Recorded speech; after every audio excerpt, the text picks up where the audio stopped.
26 जून वैसे तो कल आपातकाल के लिए माननीय प्रधानमंत्री जी ने संविधान हत्या दिवस के नाते से इसको अनाउंस किया था और ऐसे में आप सब उस दौरान के स्वतंत्रता सेनानी जिसको लोकतंत्र सेनानी नाम दिया, आज के इस कार्यक्रम में माननीय राज्यपाल महामहिम थावरचंद गहलोत साहब, हमारे सबसे वरिष्ठ और आपकी हरियाणा के महामहिम रहे माननीय कप्तान सिंह जी सोलंकी साहब, माननीय मंत्री श्रीमती कृष्णा गौर जी, माननीय मंत्री गौतम टेटवाल जी, हमारे वरिष्ठ नेता पूर्व मंत्री वर्तमान विधायक माननीय अजय बिश्नोई जी, हम सबके आदर में माफ़ करना माननीय मेघराज जी भाई साहब, इनके और ऐसे सब कामों के बलबूते पर ये हमारा गुले गुलजार ये पूरा वर्तमान का दौर आप सबके उस जनसंघ के ज़माने से चली हुई यात्रा के बलबूते पर यहाँ पर मुकाम हासिल की है। माननीय संघ के हमारे राज्य संचालक जी माननीय पांडे जी, इस अवसर पर माननीय सांसद आलोक जी, माननीय विधायक प्रोटेम स्पीकर रहे माननीय रामेश्वर शर्मा जी, माननीय महापौर जी श्रीमती मालिनी गौड़ जी, पीछे मंच पर मौजूद सभी वरिष्ठ जन माननीय जगदीश जी, और ये पूरे आयोजन के युवा नेता दो हैं, एक तपन भौमिक जी और एक गेला सोनी जी, दोनों के लिए जोरदार दोनों युवा नेता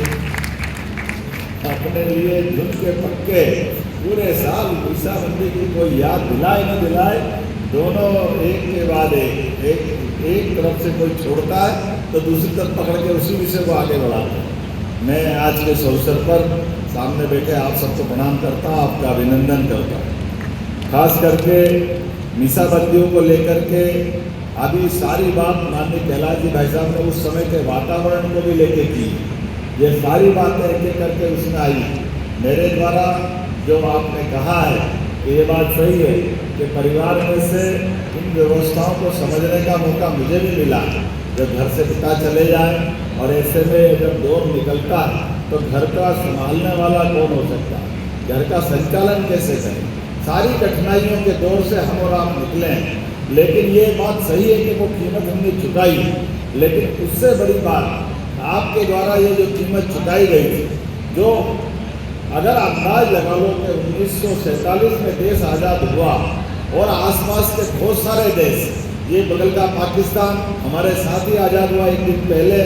या अभी वर्तमान में बांग्लादेश की हालत क्या हो रही है, श्रीलंका की हालत हमने देखी है, नेपाल में किस ढंग की स्थिति बनी है, और ये तो दुनिया का सबसे बड़ा लोकतंत्र है भारत। आज जब ये मीसाबंदियों की लड़ाई की बात करते हैं और आपके योगदान की बात करते हैं तो सच्चे अर्थ में आपका योगदान कितना बड़ा है ये उसका एहसास तब होता है जब हमने देखे वो जो मानसिकता है एक परिवार के अंदर ताकत संपन्न होने के बाद, जो उनके अंदर के जो अहंकार है, सारे लोकतंत्र को ताक पे रख करके केवल परिवार के अंदर हम अपने आप को सारे देश के ऊपर मान लें, ये जो कुत्सित मानसिकता है उस मानसिकता की पराकाष्ठा जो 1975 से प्रारंभ हुई वो खत्म नहीं हुई। आपने देखा उनके जीवन काल में उन्होंने उसके बाद और तांडव किया।